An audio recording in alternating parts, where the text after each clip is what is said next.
ఆరాధించినటువంటి వాడై పురోహితుడైనటువంటి ధౌమ్యుడికి ప్రదక్షిణం చేసి ఆశీర్వచనం తీసుకొని బయలుదేరి తన సోదరులతో కలిసి హిమవత్పర్వత ప్రాంతానికి చేరుకుని నలుచదరంగా సమతలంతో ఉన్నటువంటి ఒక యోగ్యమైన ప్రదేశాన్ని ఎంచుకొని ఆ రోజు రాత్రి అక్కడ విడిది చేశారు. వేదవ్యాస భగవానుడు వాళ్ళకి దర్శనమిచ్చి ఆ రోజు విశ్రాంతి తీసుకుంటే మరునాడు ఉదయం శివారాధన చేసి ఆ శివానుగ్రహంతో ఆ స్వర్ణాన్ని పొందవచ్చు అని తెలియచేయడం జరిగింది. అప్పుడు ఆ పాండవులందరూ కూడా అక్కడ విశ్రాంతి తీసుకుంటున్నారు. ఆ విశ్రాంతి తీసుకునేటటువంటి సమయంలో వాళ్ళందరూ కూడా నిష్టని నియమాన్ని పాటించారు. భగవత్ సంబంధమైనటువంటి ఆలోచనలతోటి చక్కగా పడుకుని మరునాడు ఉదయమే లేచి కాలకృత్యములను తీర్చుకుని ఆ ధౌమ్యుడు వ్యాసుడు చెప్పినటువంటి రీతిలో శివానుగ్రహం కోసం పూజ చేయడం కోసమని సిద్ధపడ్డారు. దర్భలను పవిత్రమైనటువంటి ప్రదేశంలో ఏర్పాటు చేసి దాని మీద శివుణ్ణి నిలిపి గంధ పుష్ప ధూప దీప నైవేద్యాలతో ఆయనని సంప్రీతుణ్ణి చేసి ఆరాధన చేసి తదనంతరం ముఖ్యమైనటువంటి ప్రమదగణాలకి కుబేరుడికి మణిభద్రుడికి ఇతరమైనటువంటి భూతములకు యక్షులకు మంత్రపూర్వకంగా చేయవలసినటువంటి ఉపచారములన్నిటినీ కూడా చేసి ఆ స్వర్ణమంతా ఎక్కడ ఉన్నది అని చెప్పబడుతోందో ఆ ప్రదేశానికి చేరుకున్నటువంటి వారై ఎర్రని గంధంతో పుష్పాలతోటి ఆ ప్రదేశంలో పూజ చేసి అప్పాలు పేలాలు మొదలైనటువంటివి ఇతర పదార్థములు నివేదన చేసి అక్కడ ఉండేటటువంటి భూతములకు తృప్తి చేసి తర్వాత మహాబలురైనటువంటి వారిని సైన్యంలో ఉన్న వారిని పిలిచి ఆ ప్రాంతాన్ని తవ్వవలసిందిగా ఆజ్ఞాపించాడు ధర్మరాజు. ఆ ప్రాంతాన్ని తవ్వితే అందులోంచి వెలుగులు విరజిమ్ముతూ విశేషమైనటువంటి స్వర్ణనిధి ప్రకాశించింది. చాలా సంతోషపడిపోయినటువంటి భీమార్జునుల సహదేవులు ధర్మరాజు గారు కలిసి ఆ బంగారాన్నంతటినీ కూడా బాగా బలం కలిగినటువంటి వారికి అప్పచెప్పి మొయ్యమని బళ్ళల్లో సర్దించారు. ఆ ఒంటెల మీద గుర్రాల మీద ఏనుగుల మీద అలాగే అనేక వేల బళ్ళల్లోకి దాన్నంతటినీ కూడా సర్ది గాడిదలకి కొంత ఎత్తించారు. కొన్ని వేల బళ్ళతో ఈ బంగారాన్నంతటినీ తీసుకుని వారు రాజధాని నగరానికి తిరిగి వస్తున్నారు. ఆ వస్తున్నటువంటి సమయంలో వారు పొందినటువంటి ఆ స్వర్ణ నిధికి అక్కడ ఉన్నటువంటి మనుష్యులు కానీ శత్రువులు కానీ దేవతలు కానీ ఆశ్చర్యచకితులయ్యారు. ఈలోగా హస్తినాపురానికి శ్రీకృష్ణ పరమాత్మ బలరాముడితోటి సాత్యకితోటి కలిసి వచ్చారు. ఆపద్బాంధవుడు, ఎప్పుడు ఎవరికి ఏ ఆపద కలుగుతుందో త్రికాలజ్ఞుడై తెలిసిన్నవాడు కనుక వాళ్ళని ఆదుకోవడం కోసం సరి అయినటువంటి సమయంలో ఆయన వస్తూ ఉంటారు. కాబట్టి ఆ కృష్ణ భగవానుడు హస్తినాపురానికి వస్తే ఈక్షుడు వెళ్ళి గబగబా వారికి స్వాగతం చెప్పి తీసుకొచ్చాడు. ఆ కృష్ణ పరమాత్మతో సుభద్ర కూడా వచ్చింది. వచ్చిన తర్వాత ఆ యుయుక్షుడు స్వాగతం పలికి లోపలికి తీసుకొచ్చిన తర్వాత విదురుడు ముందు నడుస్తూ ఉండగా లోపలికి వచ్చినటువంటి కృష్ణ పరమాత్మ బలరాముడు సాత్యకి ధృతరాష్ట్రుణ్ణి గాంధారిని కుంతీదేవిని దర్శించి నమస్కరించి ప్రేమపూర్వకంగా వాళ్లతో మాట్లాడిన తర్వాత బలరాముడు శ్రీకృష్ణుడు కలిసి వారిని పూజించి విదురుడు మొదలైనటువంటి పెద్దలందరినీ కూడా పలకరించి అతిశయమొప్పగా సంతోషంగా కూర్చుని ఉన్నారు. అటువంటి సమయంలో ఆ ఉత్తర గర్భిణి అయి ఉన్నది అభిమన్యుని యొక్క భార్య. ఆ ఉత్తరకి ప్రసవం జరిగింది. లోపల ఉన్నటువంటి దాది పరమ సంతోషంతో పరిగెత్తుకొచ్చి కుమారుడు కలిగాడని పాండవ వంశాంకురం జన్మించిందని తెలియచేసింది. బయట ఉన్నటువంటి జనమందరూ ఆ శుభవార్త విని ఎంతో సంతోషించారు. కానీ ఆ దాది మళ్ళీ బాలుడు మృతజాతుండని ఆలోనన ఏట్పు బెరయ అలమట నచ్చో ఆ లవనలు ఉగ్గడించిన తేలిరి శోకమున జనులు ధీర విచార. ఏ స్త్రీలైతే బయటికి పరిగెత్తుకొచ్చి కుమారుడు జన్మించాడు అని చెప్పారో వాళ్లే మళ్ళీ లోపలికి వెళ్ళి బయటికి పరిగెత్తుకొచ్చి మృత శిశువు జన్మించాడు, పిల్లవాడు జన్మించాడు, కానీ ఆ పిల్లవాడికి ప్రాణం లేదు, చనిపోయి ఉన్నాడు అని చెప్తే అక్కడ ఉన్నటువంటి పెద్దలందరూ కూడా హాహాకారాలతో పెద్దగా రోదన చేయడం మొదలుపెట్టారు. అటువంటి సమయంలో శ్రీకృష్ణ పరమాత్మకి విశేషమైనటువంటి బాధ మనసు యందు శరీరమునందు కూడా కలిగింది. ఇందుచేత అంటే పాండవులు ఆయనకి ప్రాణప్రదమైనటువంటి వారు. అటువంటి పాండవుల యొక్క వంశాంకురం కేవలం ఉత్తరాగర్భమునందు మాత్రమే ఉన్నది. అటువంటి ఉత్తరాగర్భస్థుడైనటువంటి శిశువు మృత శిశువై జన్మించడం, దాని చేత పాండవులు బాధపడతారు అనేటటువంటి విశేషం శ్రీకృష్ణ పరమాత్మకి విశేషంగా బాధకి కారణమైంది. ఆ కుంతీదేవి పరిగెత్తుకుంటూ కృష్ణ పరమాత్మ దగ్గరికి వచ్చి, గతి నీవే నాకు మత్సంతతికిని, నీ అల్లు కుర్ర తనయుడు పుట్టెన్మృతుడై క్రూరుండగు గురుసుతిని ఇషీకాస్త్రవహ్ని చూడిన కథనన్. ఓ కృష్ణ, నువ్వు తప్ప నాకు కానీ నా బిడ్డలకు కానీ వీరు గతి అయినటువంటి వాడు లేడు. నీ అల్లుడి యొక్క కుమారుడు ఇవాళ మృత శిశువై జన్మించాడు. ఆ గురుపుత్రుడైనటువంటి అశ్వత్థామ విశేషమైనటువంటి క్రోధంతో ప్రయోగించినటువంటి బ్రహ్మశిరోనామకాస్త్రం ఆ ఉత్తరాగర్భంలో ఉండేటటువంటి శిశువుని కూడా చెనకింది. ఆ కారణం చేత ఆ పిల్లవాడు చనిపోయాడు. దేవకీపుత్ర, సంజీవితు చెయ్యవే అబ్బాలు అద్దారుణాస్త్ర సంప్రయోగంబునడు. అప్పుడు కృపాగరిష్ఠుండవై చేసితి ప్రతిన కాచెద అవశ్యమును ఉత్తరాగర్భజనితు నేనని, బాలు బ్రతుకు తోడిద నాకు బ్రతుకు. ద్రుపద తనయా సుభద్రలు ధర్మజుండు అనుజులా శిశువు సంజీవితు చెయ్యకొన్న బ్రతుకరు. అన్వయమున కుదక పిండ ప్రధానంబులెడలు మత్స్యనందనయును ఒరడింపబడియనొకనాడు నీ చేత దాని ఆర్తి కరుణ తలుగవయ్యా. ఓ దేవకీపుత్ర, కృష్ణ పరమాత్మ, సంజీవితు చెయ్యవే అబ్బాలు. మృత శిశువై ఆ పిల్లవాడు మరణించినటువంటి వాడు పుట్టాడు కదా. ఆ దారుణాస్త్ర సంప్రయోగంబునప్పుడు కృపాకరిష్ఠుండవై చేసితి ప్రతిన. ఒకానొకప్పుడు ఆ అశ్వత్థామని భీమార్జునులు వెంబడిస్తే ఆ సౌప్తిక పర్వంలో ఉపపాండవులని దృష్టజ్యుమ్నుడిని సంహరించినటువంటి అశ్వత్థామ పారిపోయి వ్యాసాశ్రమంలో ఉంటే ఈ భీమార్జునులు వెళ్ళినప్పుడు కృష్ణ పరమాత్మ రథసారథ్యం చేసినప్పుడు భయపడిపోయినటువంటి వాడై బ్రహ్మశిరోనామకాస్త్రాన్ని ప్రయోగించి అపాండమవ్వాలి అని సంకల్పం చేసి ఉన్నాడు. ఆయన సంకల్పం కారణంగా ఉత్తరాగర్భంలో ఉన్నటువంటి శిశువు కూడా చెనకబడతాడు అని తెలుసుకున్నటువంటి నువ్వు ఆనాడే ప్రతిజ్ఞ చేశావు. ఆ దారుణాస్త్ర సంప్రయోగంబునప్పుడు కృపాగరిష్ఠుండవై చేసితి ప్రతిన. ఆ అస్త్రప్రయోగ సమయంలో ఓ అశ్వత్థామ, నువ్వు ఉత్తరాగర్భాన్ని చెనకాలని ప్రయత్నం చేసినా ఆ పిల్లవాడిని నేను కాపాడతాను అని నువ్వు ప్రతిజ్ఞ చేశావు. కాబట్టి కాచత నవస్యమును ఉత్తరాగర్భజనితు నేనని, బాలు బ్రతుకుతోడిద నాదు బ్రతుకు. ఆ పిల్లవాడిని బ్రతికిస్తానని నువ్వు ప్రతిజ్ఞ చేశావు కదా, ఇప్పుడు ఈ పిల్లవాడు బ్రతికితేనే నేను బ్రతుకుతాను అంటూ కుంతీదేవి, నేను కాదు నాతో పాటుగా ఇప్పుడు ఈ పిల్లవాడి ప్రాణాల మీద ఎంతమంది ఆధారపడి ఉన్నారు అంటే, ద్రుపద తనయా సుభద్రులు ధర్మజుండనుజులా శిశువు సంజీవితు చెయ్యకున్న బ్రతుకరు. ఉన్న ఒకే ఒక వంశాంకురం కనుక ఈ పిల్లవాడు బ్రతకకపోతే ద్రౌపదీదేవి బ్రతకదు, సుభద్ర బ్రతకదు, పాండవులు బ్రతకరు, నేను బ్రతకను. చిట్ట చివరికి వంశంలో పిండ ప్రదానం చేసేవాళ్ళు, ఉదక ప్రదానం చేసేవాళ్ళు కూడా లేకుండా అయిపోతారు. మత్స్యనందనయును ఉరడింపబడియనొకనాడు నీ చేత. ఆ మత్స్యరాజు పుత్రి, విరాటరాజపుత్రి అయినటువంటి ఉత్తర నీ చేత ఒకనాడు ఓదార్పబడింది. నీకేం బెంగలేదమ్మా, నీ గర్భాన్ని నేను కాపాడతానని మాట ఇచ్చావు. కాబట్టి మత్స్యనందనయును ఊరడింపబడియనొకనాడు నీ చేత దాని ఆర్తి కరుణ తలుగవయ్యా. ఇవాళ ఆ కలిగినటువంటి బాధని తొలగించవలసినది అని కుంతీదేవి శ్రీకృష్ణ పరమాత్మను ఉద్దేశించి మొరలు పెట్టి ప్రార్థన చేసింది. సుభద్ర కూడా ప్రార్థన చేసింది. వెంటనే కృష్ణ పరమాత్మ బయలుదేరి ఆ సూతికా గృహంలోకి, పురుటింటిలోకి వెళ్ళి చూశారు.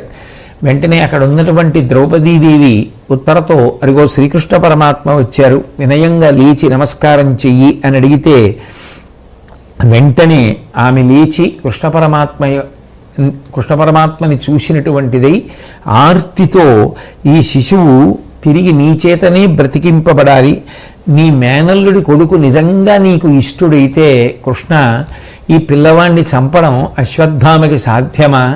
నువ్వు ఉదాసీనంగా ఊరుకోబట్టి కదా చంపగలిగాడు. భర్తని కుమారుణ్ణి పోగొట్టుకున్న తర్వాత ఇక నేను జీవించి ప్రయోజనం ఏమిటి? కాబట్టి ఈ కుమారుడు లేకుండా నేను బ్రతకలేను అని చెబుతూ, పద్మనాభుండు వచ్చిన బాలు జంక పెట్టుకొని పోయి మృక్కింతు ప్రీతి యొసగనని తలంచుచు నుండితి అమ్మనోరథంబు విఫలంబుకా చేస ద్రౌణి పేర్చి. శ్రీకృష్ణ పరమాత్మ వస్తే పాండవ వంశాంకురము అని నేను ఎత్తుకుని తీసుకొచ్చి నీకు నమస్కారం చేయించాలి అని చెప్పి ఎంతో ఆశ పెట్టుకున్నాను. పాండవ వంశాంకురాన్ని చూసి నువ్వు ఎంతో సంతోషిస్తావు అని మనసులో కలలు కనేదాన్ని. ఇన్ని కలలను కూడా ఆ ద్రోణాచార్యుడి కుమారుడైనటువంటి అశ్వత్థామ అస్త్రప్రయోగం ద్వారా వమ్ము చేశాడు అని ఆమె బాధపడుతూ, తాత లోకగురుడు దామోదరుడు వచ్చియుండ లేచి మ్రొక్క ఉజ్వలాంగ ధర్మవేది అయిన తండ్రికి పుట్టి అధర్మపరుడవకుట తగుని నీకు. ఆ పిచ్చి తల్లి ఆ మృత శిశువు వంక చూసి, నీకు తాతగారు ఆ కృష్ణ పరమాత్మ మహానుభావుడు, లోకములన్నిటికీ కూడా సంరక్షకుడు, అటువంటి వాడు నిన్ను చూడ్డానికి వస్తే లేచి నమస్కరించడం మానేసి అట్లా పడుకుని ఉంటావా?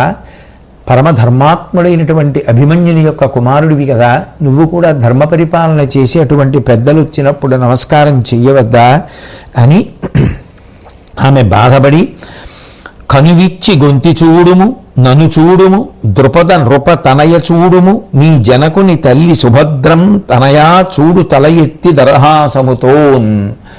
ఓ పిల్లవాడా, లేచి అదిగో కుంతీదేవి వంక చూడు, నన్ను చూడు, ఆ ద్రుపదని యొక్క కుమార్తె అయినటువంటి ద్రౌపదీదేవి వంక చూడు, నీ తండ్రి యొక్క తల్లిగారు నాయనమ్మ అయినటువంటి ఆ సుభద్ర వంక చూడు అని ఆ పిల్లవాడిని పట్టుకుని ఏడుస్తూ మూర్ఛతోటి నేల మీద పడిపోయి మళ్ళీ ఆమె లేచి తెలివి తెచ్చుకొని రక్షించు రక్షించు అని కృష్ణ పరమాత్మ యొక్క పాదములను పట్టుకుని ఏడుస్తుంటే, శ్రీకృష్ణ పరమాత్మ పరమదయతో కూడుకున్నటువంటి వాడై భయపడకు భయపడకు అని చెప్పి కాళ్ళు కడుక్కొని ఆచమనం చేసి బ్రహ్మశిరోనామకాస్త్రాన్ని ఆయన తన సంకల్పం చేత అణిచివేశాడు.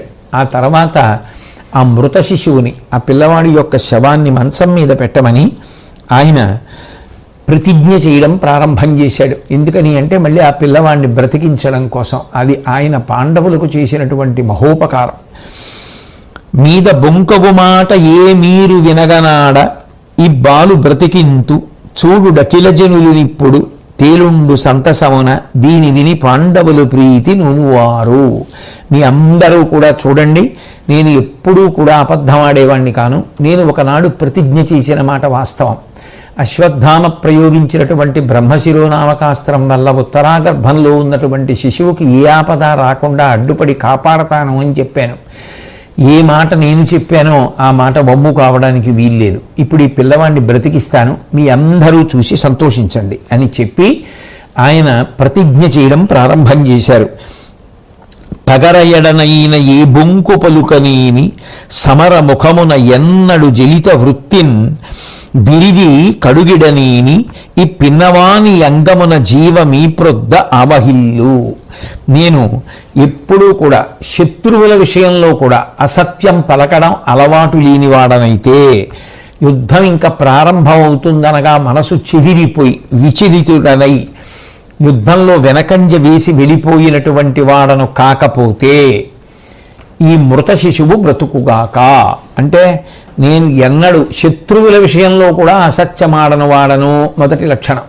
2, ఆయన యుద్ధంలో ఎన్నడూ ప్రారంభంలోనే మనసు విచలితుడై నిరుత్సాహమును పొంది వెనక్కి తిరిగి వెళ్ళిపోని వాడనైతే ఈ మృత శిశువు బ్రతుకుగాక అని మొదటి ప్రతిజ్ఞ. తర్వాత ధరణీసుర కులము నెడంగర మెక్కుడు ప్రియము నాకు కలదీని సధర్మరతుడనయేని ఈ ఉత్తరాసుతుడు లబ్ధ జీవితత్వము నందున్. నాకు బ్రాహ్మణులు అంటే విశేషమైనటువంటి ప్రేమ ఉన్నది నిజమైతే, ధర్మమునందు నేను ఆసక్తి కలవాడనైతే ఈ ఉత్తర యొక్క కుమారుడైనటువంటి ఈ పిల్లవాడు తిరిగి జీవించుగాక. నరునియడ నా మనంబున విరోధమెన్నడును నేమి విధంబున నైనింబరయమి నిజమేనియు సుస్థిరముగా ఈ బాలుమీను జీవమునందున్. నేను ఎప్పుడు ఏ కారణం చేత అర్జునుడి పట్ల వైరం పొందకుండా ఉండడం అనేటటువంటిది నిజమైతే ఈ మృత శిశువు యొక్క శరీరములోకి ప్రాణములు ప్రవేశించి ఈ పిల్లవాడు సజీవుడగునుగాక. నిక్కపు ధర్మవు నన ఏన్ అక్కంసాదుల వధించుటారసి చూడం నిక్కువమై ఆర్యజనులకెక్కిన ఏని అసువర్గమీ శిశువు కనున్. నేను కంసుడు మొదలైనటువంటి రాక్షసుల్ని సంహరించాను.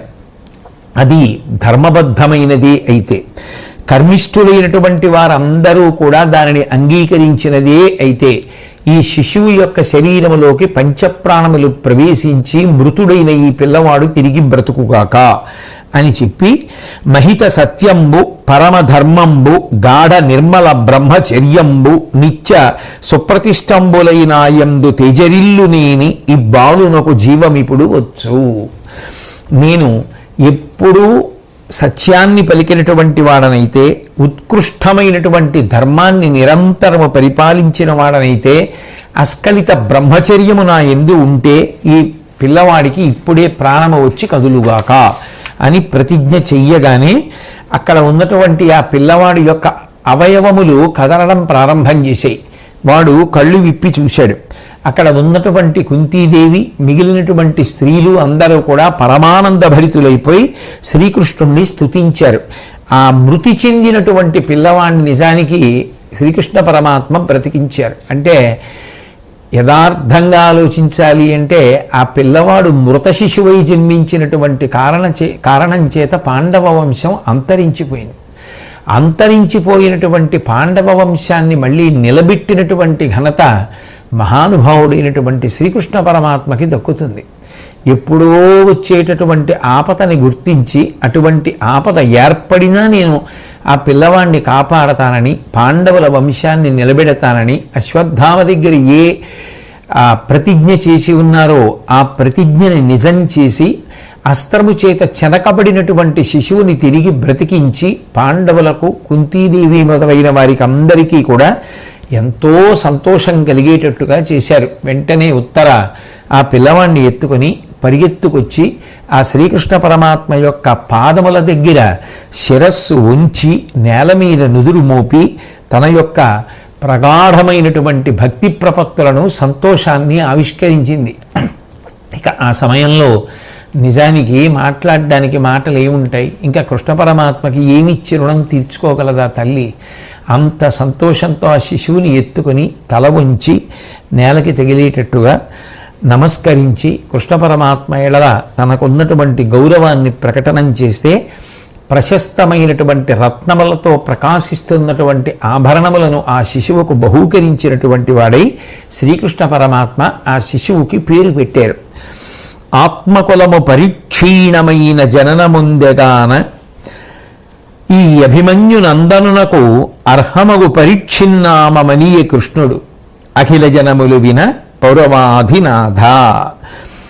ఈ పిల్లవాడు పుట్టేటప్పటికి నిజానికి పాండవుల యొక్క వంశం అంతా కూడా నశించిపోయింది. ఎందుకనంటే అందరూ కురుక్షేత్ర సంగ్రామ భూమి యందు మడిసిపోయారు.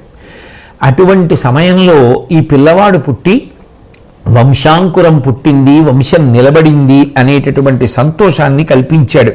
కాబట్టి వంశమే నశించిపోతున్న సమయంలో పుట్టినవాడు కాబట్టి అభిమన్యు కుమారుడికి నేను పరీక్షిత్ అనేటటువంటి పేరు పెడుతున్నాను అని చెప్పి కృష్ణ పరమాత్మ సంకల్పం చేస్తే అందరూ కూడా ఎంతో సంతోషించారు. తదనంతరం ఆ పిల్లవాడు పరీక్షిత్ అనబడేటటువంటి పేరుతో పిలువబడుతూ ఉండేవాడు. ఈలోగా హిమవత్ పర్వత ప్రాంతానికి ఆ బంగారు నిధులు తవ్వి తీసుకురావడం కోసం వెళ్ళినటువంటి పాండవులు ఆ బంగారాన్నంతటినీ కూడా పట్టుకుని తిరిగి హస్తినాపురానికి వచ్చారు. ఆ హస్తినాపురానికి వారు వచ్చిన తరువాత అక్కడ ఉన్నవారందరూ పాండవుల్ని చూసి వాళ్ళకి పరీక్షిత్ జన్మించినటువంటి పరిస్థితి, శ్రీకృష్ణ పరమాత్మ కాపాడినటువంటి వైనాన్ని వివరిస్తే ఎంతో సంతోషించి వాళ్ళు శ్రీకృష్ణ భగవానుణ్ణి అనేక విధాలుగా స్తుతించి, నీవు చేసినటువంటి ఈ పనులు మాకు కొత్త కాదు, ఎన్ని పర్యాయములు ఎన్ని రకాలుగానో మమ్మల్ని ఆదుకుంటూనే ఉన్నావు అని చెప్పి వాళ్ళందరూ కృష్ణ పరమాత్మ ఎడల తమకున్నటువంటి భక్తి ప్రపత్తులను ప్రకటనం చేస్తున్నటువంటి సమయంలో అక్కడికి వ్యాస భగవానుడు వచ్చాడు.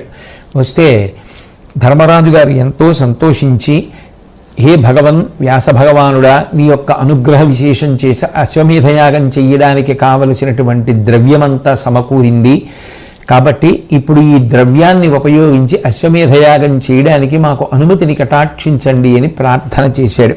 చేస్తే వ్యాసుడు ఎంతో సంతోషంతో, తప్పకుండా నువ్వు అనేక రకములైనటువంటి దక్షిణలతోటి వైభవోపేతంగా ఈ అశ్వమేధయాగాన్ని పూర్తి చేసి మనసులో ఉండేటటువంటి భారాన్నంతటినీ తొలగించుకున్నవాడవై, పరిశుద్ధుడవై, పాప వినిర్ముక్తుడవై గొప్ప కీర్తితో ప్రకాశించు అని చెప్తే ఆ ధర్మరాజు గారు ఎంతో సంతోషించి శ్రీకృష్ణ పరమాత్మ వంక తిరిగి, అనవుడు ప్రీతి నుండి అతడచ్యుతు కనుగొని భవ్యమైన ఈ పని తగ ఇట్లు చేయుమని పన్పుము. తల్లియు తండ్రియున్ గురుండును సచివుండు ఇష్టసకుండు కరుణాకర నివమాకు. నీ అనుపమ ముఖ్య వృత్తి జగమంతటికిన్ గతి వేయునీటికిన్. ఓ కృష్ణ పరమాత్మ, ఇప్పుడు మేము చెయ్యవలసినటువంటి పనిని ఆజ్ఞాపించు. అశ్వమేధయాగాన్ని నువ్వు అనుమతిస్తే, ఆజ్ఞాపిస్తే ప్రారంభం చేస్తాం. మాకు తల్లివైనా, తండ్రివైనా, గురువైనా, దైవానివైనా, ప్రియమిత్రుడవైనా ఎవరైనా నువ్వే కదా. నిజానికి మాకే కాదు, ఈ లోకానికి అంతటికీ కూడా ఓ కృష్ణ పరమాత్మ నువ్వే రక్ష. 1000 మాటలు ఎందుకు, నువ్వు అనుమతిస్తే ఈ యాగాన్ని ప్రారంభం చేస్తాను అని అన్నాడు. ఆ మాటలన్నటువంటి ధర్మరాజు గారి వంక తిరిగి శ్రీకృష్ణ పరమాత్మ, వ్యాసులు పంచినట్ల నియమాఢ్యత చేయుదమశ్వమేధమున్ చేసి కృతార్థతంబరసి చిత్తము నెవ్వగ ఎల్ల బాచికొమ్ము. ఆ సుకృతంబు ధర్మనిచయ ప్రవరంబని ఏన చెప్పి కాదే సుగుణాభిరామ నిని దీనికి జున్పితి ముంధుడంబుగన్. వ్యాస భగవానుడు చెప్పినట్టుగా, ఓ ధర్మరాజా, ఈ అశ్వమేధయాగాన్ని చెయ్యి. ఈ అశ్వమేధయాగాన్ని చేస్తే యుద్ధంలో భీష్ముణ్ణి చంపాను, కర్ణుణ్ణి చంపాను అని నీ మనసులో కలిగినటువంటి బాధ అంతా తొలగిపోతుంది. యుద్ధంలో బంధువుల్ని చంపిన పాపం ఏదైనా ఉందని నువ్వు అనుకుంటుంటే ఆ పాపం అంతా తొలగిపోతుంది. కాబట్టి ఈ సుకృతాన్ని నువ్వు చెయ్యి అని నేనే కదా ఇత పూర్వం నీకు చెప్పి ఉన్నాను. కాబట్టి ఇక వేరుగా అనుమతించవలసిన అవసరమే ఉంది. సంతోషంగా యాగాన్ని ప్రారంభం చేయి. కావలసినటువంటి బంగారాన్నంతటినీ కూడా హిమవత్ పర్వత ప్రాంతం నుంచి తీసుకుని వచ్చారు కనుక ఇక నిస్సంకోచంగా ఆ యాగాన్ని ప్రారంభం చెయ్యమని చెప్తే, వ్యాసుని యొక్క ఆదేశం మీద అందులో అత్యంత ప్రధానమైనటువంటి విషయం ఆ అశ్వమేధానికి సంబంధించినటువంటి యాగాశ్వాన్ని రక్షించాలి. అది ఏ దేశముల యందు ప్రవేశించి ఎక్కడెక్కడ తిరిగి వచ్చినా దానిని ఎవరూ నిరోధించకుండా, నిర్బంధించకుండా కాపాడి తిరిగి రాగలిగినటువంటి వీరుడు ఉండాలి. అందుకని వ్యాస భగవానుడి యొక్క సూచన మేరకు, శ్రీకృష్ణ భగవానుడి యొక్క సమ్మతి మేరకు ధర్మరాజు గారు అర్జునుణ్ణి యాగాశ్వ రక్షకుడిగా నియమించి ఇప్పటికే కురుక్షేత్ర సంగ్రామంలో ఎందరో రాజులు మడిచిపోయారు. సాధ్యమైనంత వరకు యుద్ధంలో ఎవరిని చంపవద్దు, వంశములు నిలబడాలి అని చెప్పి బోధ చేసి దయతో కూడుకున్నవాడై ఆయన అర్జునుణ్ణి ఆ అశ్వరక్షకుడుగా నియమించి ఆ యాగాశ్వాన్ని విడిచిపెట్టాడు. విడిచిపెట్టిన తర్వాత ఆ యాగాశ్వం బయలుదేరింది. ఆయన ఆ తర్వాత భీముణ్ణి, నకులుణ్ణి దేశ సంరక్షణ కోసం నియోగించాడు. ఎందుకని అంటే మరి ఆయన దీక్షితుడై ఆ యాగం చెయ్యడంలో నిమగ్నుడవుతాడు కాబట్టి. అట్లాగే సహదేవుణ్ణి కుటుంబాలన్నింటినీ రక్షించడానికి రక్షకుడుగా నియమించాడు.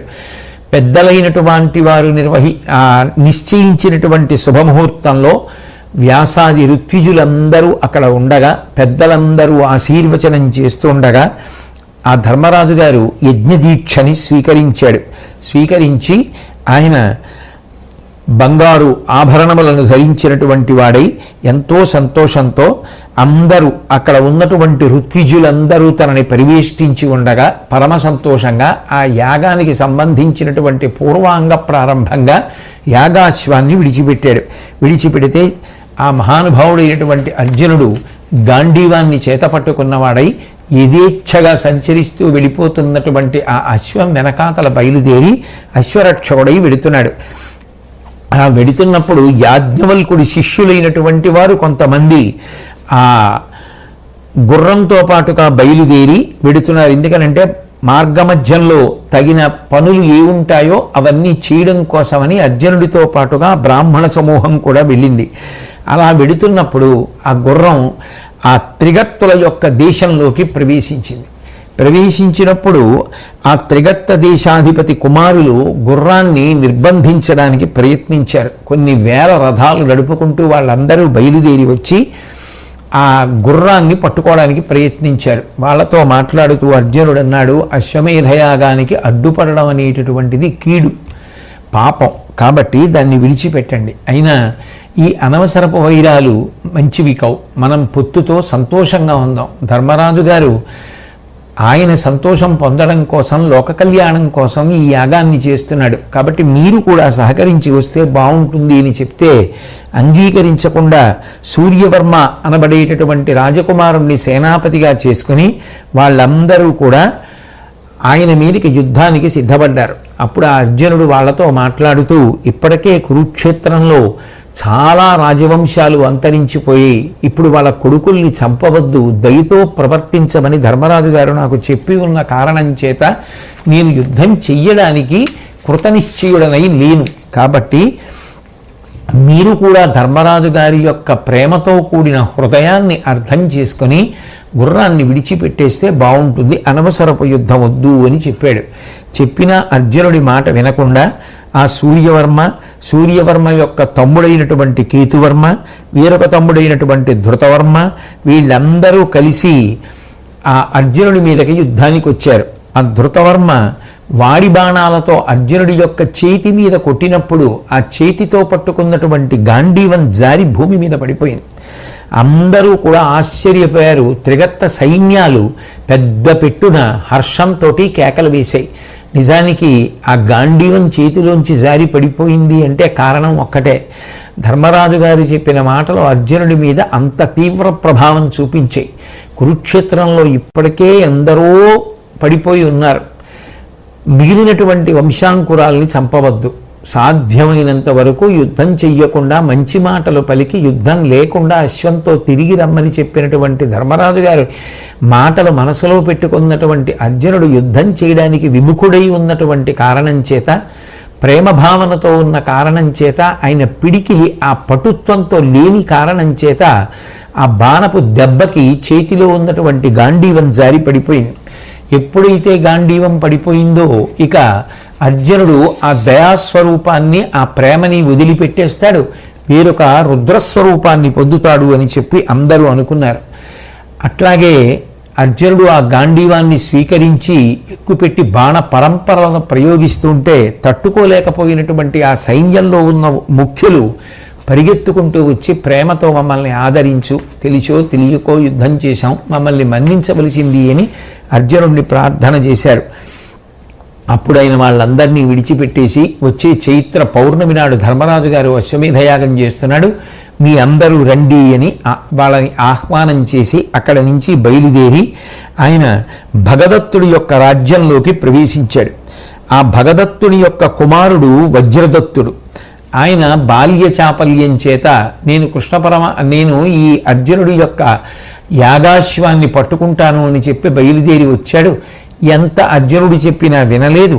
ఇద్దరి మధ్య సంకుల సమరం జరిగింది. ఒక పెద్ద ఏనుగు దాన్ని ఎక్కి వచ్చి ఆ భగదత్తుని కుమారుడైనటువంటి వజ్రదత్తుడు అర్జునుడిని ఎదుర్కొన్నాడు. చిట్ట చివరికి ఆ ఏనుగు కూలిపోగా ఆ వజ్రదత్తుడు నేల మీద పడిపోయాడు.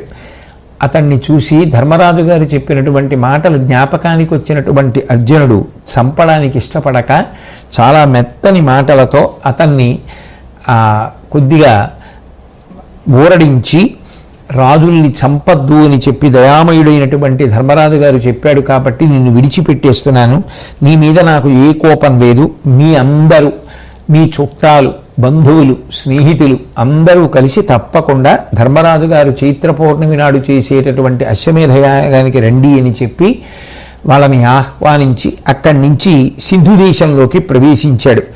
ఆ సింధు దేశంలోకి ప్రవేశించగానే ముందు ఎంత చెప్పినా వినరు కదూ వచ్చిన గొడవ. వెంటనే ఆ సింధు దేశంలో ఉన్న వాళ్ళందరూ కొంతమంది బయలుదేరి అర్జునుడితో యుద్ధానికి వచ్చారు. వచ్చిన తరువాత బడలిపోయి ఉన్నాడేమో ఆ అర్జునుడి మీద ప్రయోగించినటువంటి బాణములకు ఆయన చేతిలో ఉన్నటువంటి గాంధీవం జారి పడిపోయింది మళ్ళీ.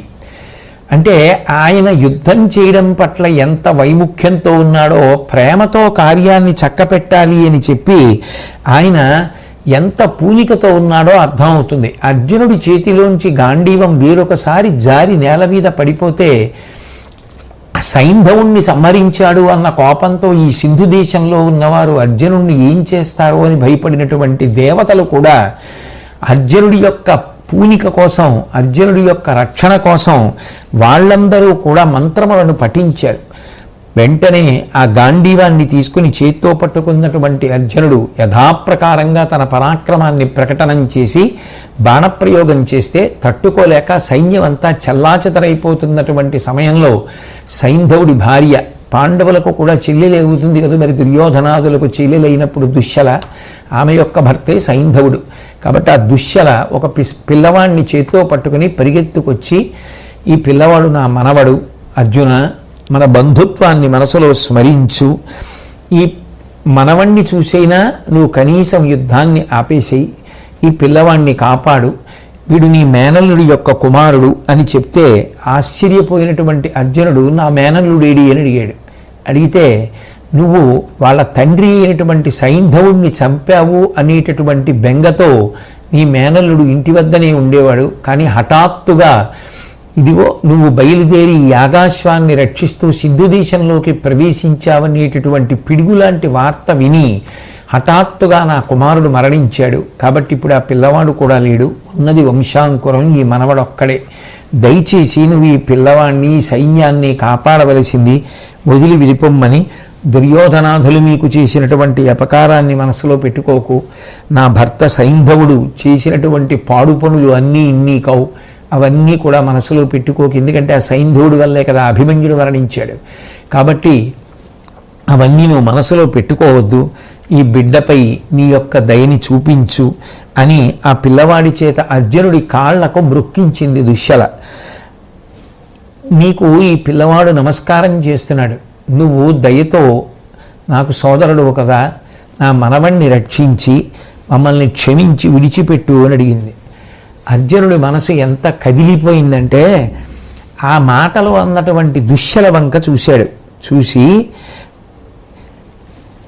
అమ్మా దుర్యోధనాదులు మాత్రమే దుష్టులా, మేము దుష్టులం కామా, మేము దుష్టులమేనమ్మా, ఈ రాజవంశాల్లో ఈ క్రౌర్యం ఇంతే ఎందుకమ్మా, ఈ రాజవంశాలు తగలపెట్టడానిక, దుర్యోధనుడే కాదు మేము అట్లాగే ప్రవర్తించాం కదా, యుద్ధం చేశాం కదా, ఎందరినో మట్టు పెట్టాం కదా, దానివల్ల కదా నువ్వు ఈ స్థితిని పొందావు అని అను పలుకు పలికి బహుశాంతనముల నూరార్చి ఆ సుతతి మస్తకమున్ తన అక్కున చేర్చి అబల చనుము వగపు దక్కి అని ప్రసాదభరితుడై ఆ అర్జునుడు చెల్లెలైనటువంటి ఆ దుస్సలని దగ్గరికి తీసుకొని ఆమె శిరస్సు తన గుండెల మీద పెట్టుకొని మంచి మాటలు చెప్పి ఓదార్చి, అంటే నిజానికి తప్పనిసరి పరిస్థితి అయితే యుద్ధం చేస్తున్నాడు తప్ప ఆయన మనసు ఎంత ప్రేమతో నిండిపోయిందో చూడండి.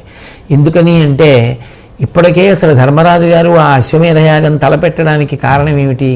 ఎందరో బంధువుల్ని చంపేశాను, ఎందరో రాజుల్ని చంపాను, భీష్ముడిని చంపాను, కర్ణుడిని చంపాను, ఇంతమందిని తెగటార్చేశాననేటటువంటి బాధ, నాకు పాపం అంటుకుందనేటటువంటి ఆక్రోశాన్ని పోగొట్టుకోవడానికి ఆయన యాగం చేస్తుంటే మళ్ళీ ఇంతమందిని చంపి యాగాశ్వాన్ని పట్టుకుని వెనక్కెడితే ఆయన మనసు మరింత క్లేశపడుతుందని అన్నగారి మీద ఉన్నటువంటి అపారమైన ప్రేమ చేత ఆయన నిజానికి ప్రారంభంలో యుద్ధాలు చేయడానికి ఇష్టపడలేదు. తప్పనిసరి పరిస్థితులలో మాత్రమే యుద్ధం చేశాడు, ఎవరిని చంపడానికి కూడా ఇష్టపడలా. అందుకే ఆ చెల్లెలైనటువంటి దుశ్శల వచ్చి బాధపడితే అంత ఓదార్చి వాళ్ళని పంపించేశాడు.